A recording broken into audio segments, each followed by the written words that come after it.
seorang anak patuh kepada bapaknya untuk mencerai istrinya jika satu ada pelanggaran syariat. Pelanggaran syariat. Yang kedua adalah pelanggar syariat, misalnya tidak sholat dan sebagainya. Melanggar syariat yang pasti, yang sudah disepakati, nggak ada khilaf di dalamnya. Kayak sholat, nggak mau puasa. Aduh, naudzubillah ya. Yang kedua adalah jika ada akhlak yang menyakitkan, mulutnya tajam dan sebagainya, itu baru diperkenankan nanti untuk mencerai. Cuman tugas seorang suami semestinya tidak seperti itu dulu, membenahi. Karena mohon maaf, mungkin karena ada masalah cinta di dalam hatinya, harus dibenahi dulu, sehingga seorang suami tidak boleh serta-merta langsung mengikuti. Jadi memang itu pun tidak wajib menuruti, tapi dihimbau saja. Ada yang mengatakan disunnahkan mengikuti permohonan al-afdol, kalimatnya pun tidak pakai sunnah. Ibnu Hajar mengatakan al-afdol, sebaiknya kalau masalahnya ada pelanggaran, sebaiknya kau dengar bapak ibumu, bukan wajib. Sebab apa? Istrimu adalah juga umat Nabi Muhammad. Kalau dia punya pelanggaran, hendaknya kau benahi, kau nasihati, kau benarkan, bawa ke majelis taklim. Jika nanti sudah pada batas waktunya kau gak mau, ya jangan dibiarin. Kamu nanti punya anak dari ibu yang gak bener. Begitulah. Nah, di sini ada hikmah yang perlu kita ambil, bahwa di dalam urusan rumah tangga ini, adik-adik putriku, di dalam urusan rumah tangga, adik-adik putraku yang baru menikah atau mau menikah, ketahuilah, di dalam rumah tangga itu pasti ada problem dan permasalahan. Maka dari itu, jangan segala yang terjadi di dalam rumahmu kau perdengarkan kepada orang tuamu. Ini biasanya dikit-dikit ngadu ke orang tua, sementara orang tua itu mesti punya kecemburuan dan biasanya mendahulukan tidak terima. Oh begitu anakku diperlakukan kayak begini. Dan sisi lain, wahai para orang tua, jangan gampang ikut-ikutan urusan anakmu tuh. Musibah itu biasanya, makanya biasanya belajar rumah tangga itu minimal 5 tahunan. Dalam riset itu paling 5 tahun itu sudah boleh menata. Jadi dalam 5 tahun itu jangan ikut-ikutan, jangan gampang ikut-ikutan. Gimana keadaanmu? Terus orang tua model apa ini? Ini banyak, jadi serba salah, sehingga menantunya itu bingung mau berbuat apa, bingung. Naruh jam saja ditegur sama ibunya, kamu jam kok di sini, urusan sepele. Coba begini, biarkan dia suka-suka rumah tangganya sendiri kok, bukan pelajaran syariat. Ini ada orang tua memang ikut-ikutan, dan coba kalau sudah orang tua ikut-ikutan itu ruwet rumah tangganya anaknya.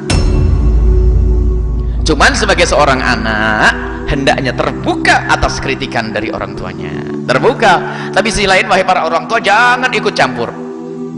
Makanya lebih mudah membangun rumah tangga, lebih mudah di saat seorang anak itu membuat rumah yang mandiri.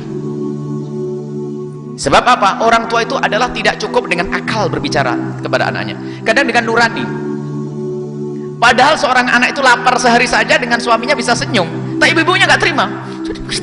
Nah, seorang istri makan dengan kerupuk dengan suaminya dinikmati, kadang ngerti, pikir masa depan. Abang, kita nabung saja bang, padahal sudah sepakat ya tadi.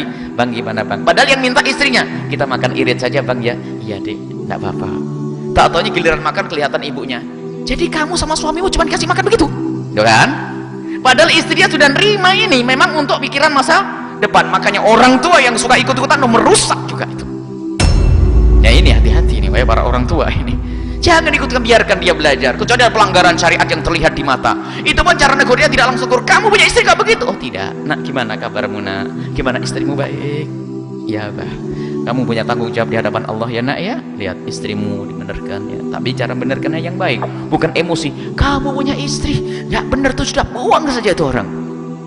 Saya tadi dengar ceramah dari Buya, boleh cerai itu. Baik, tidak begitu lah ya. Jadi para orang tua jangan mudah ikut campur. Yang menjadi ruwet rumah tangganya anak itu karena orang tuanya suka ikut campur, dikit-dikit sampai tahu detail-detailnya. Dan memang ada seorang suami itu memang tidak tahu itu. Suami itu kalau sudah ketemu sama keluarganya cerita semuanya, habis di rumah tangganya, sehingga istri yang menjadi minder masuk rumah tangga suaminya, minder kayak terkunci serba sana.